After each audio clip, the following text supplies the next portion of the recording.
नमस्कार दोस्तों, फिर से स्वागत है आपका मेरे YouTube चैनल पे।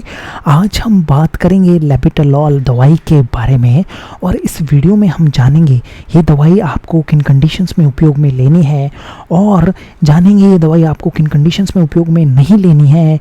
इसके अलावा जानेंगे यदि आपने ये दवाई ली है तो क्या क्या साइड इफ़ेक्ट आपकी बॉडी में देखने को मिल सकते हैं और भी बहुत जानकारी इसी वीडियो में हम जानेंगे इस दवाई के बारे में। इसलिए इस वीडियो को आप बिल्कुल आखिरी तक देखना और आपने मेरे चैनल को सब्सक्राइब नहीं किया है तो प्लीज़ आप भी सब्सक्राइब करें और इस वीडियो को ज़रूर लाइक करें। चलिए शुरू करते हैं दोस्तों सबसे पहले जानते हैं लेबिटालॉल दवाई के उपयोगों के बारे में। देखिए दोस्तों, इस दवाई का एकमात्र उपयोग होता है हाइपरटेंशन। जब भी किसी व्यक्ति में ब्लड प्रेशर बहुत ज़्यादा बढ़ जाता है और वो सस्टेन रहता है हाई ब्लड प्रेशर, तो उस कंडीशन को हाइपरटेंशन बोलते हैं। और दोस्तों, ये जो हाइपरटेंशन है वो कई बार प्रेगनेंसी में भी हो जाता है, तो प्रेगनेंसी में भी इस दवाई का उपयोग किया जाता है लेबिटालॉल का। दोस्तों, अगर बात करें कि ये किस तरीके से हमारे शरीर पर काम करती है, तो दोस्तों ये दवाई एक बीटा ब्लॉकर के साथ में अल्फा 1 ब्लॉकर भी होती है, जिससे क्या होता है, खून की नलियाँ रिलैक्स होती हैं और जो हार्ट रेट होती है दोस्तों वो भी कम होती है। तो उससे क्या होता है, जो खून की नलियों पे पड़ रहे प्रेशर को ये दवाई कम करती है। उसके साथ साथ जो ब्लड वेसल्स होती हैं, खून की नलियाँ होती हैं, उन्हें रिलैक्स करती है। तो उससे ओवरऑल क्या होता है, हाई बीपी कम हो जाता है। दोस्तों, अगर बात करें कॉन्ट्राइंडिकेशंस की, तो यदि पहले किसी को एलर्जी हुई है इस दवाई से तो वापस इस दवाई का उपयोग नहीं करना चाहिए।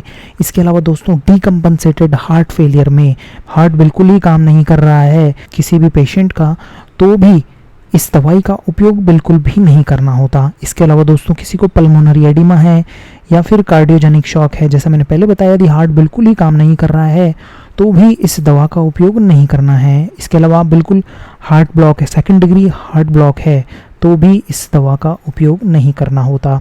दोस्तों, यदि किसी ने इस दवाई को लिया है तो क्या क्या साइड इफ़ेक्ट्स देखने को मिल सकते हैं। दोस्तों, ये सारी जानकारी जो भी मैं बोल रहा हूँ वो आपको बीच बीच में आपकी स्क्रीन पर आपको नज़र आएगी, इसलिए इस वीडियो को आप बिल्कुल आखिरी तक देखना। दोस्तों, बात करें साइड इफ़ेक्ट्स की तो फटीग हो सकता है, क्योंकि ये जो दवाई होती है वो ब्लड प्रेशर को कम करती है, तो उसकी वजह से वीकनेस फील हो सकती है, फटीग फील हो सकता है, डिजीनेस हो सकती है, ड्राउजीनेस हो सकता है, किसी किसी पेशेंट में डिप्रेशन, नाइटमेयर्स जो है, ब्रोंकोस्पैज्म हो सकता है, सांस लेने में थोड़ी तकलीफ हो सकती है और जो ब्लड प्रेशर है वो कम हो सकता है और पेट से रिलेटेड साइड इफ़ेक्ट देखने को मिल सकते हैं। और दोस्तों, जो इरेक्टाइल डिसफंक्शन है और लिबिडो जो कि सेक्स करने की इच्छा है जो वो कम हो सकती है।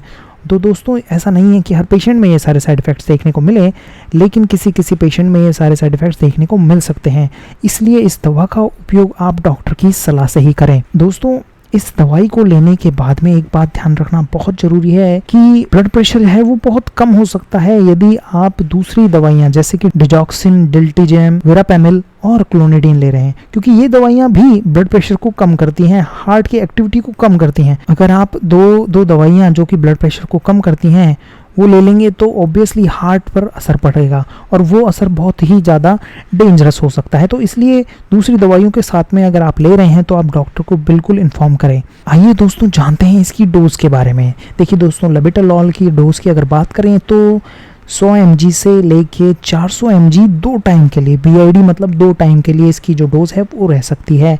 इसके अलावा मैक्सिमम डोज की अगर बात करें तो 2.4 ग्राम पर डे के हिसाब से इसकी जो मैक्सिमम डोज है वो दी जा सकती है। और दोस्तों, IV अगर बात करें तो 20 mg और इसके बाद में 40-80 mg तक इसकी जो डोज है वो बढ़ा सकते हैं। और दोस्तों, यदि इन्फ्यूज़न की बात करें तो 2 mg पर मिनट के हिसाब से इसका इन्फ्यूज़न जो है वो रहता है।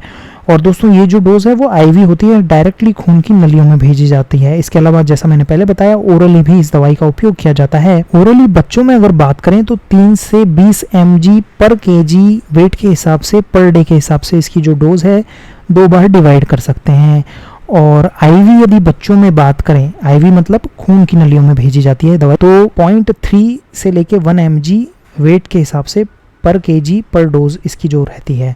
दोस्तों, IV मतलब खून की नलियों में भेजी जाती है और PO मतलब ओरली, मुंह के द्वारा इस दवाई को लिया जाता है, वो भी टैबलेट्स जो होती हैं उनको।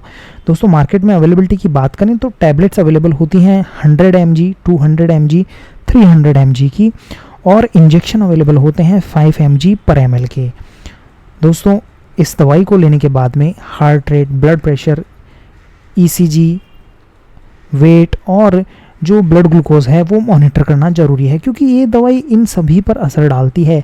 इसलिए इस दवा के असर को या फिर साइड इफ़ेक्ट्स को जानने के लिए इन सभी चीज़ों को मॉनिटर करना बहुत ज़रूरी है।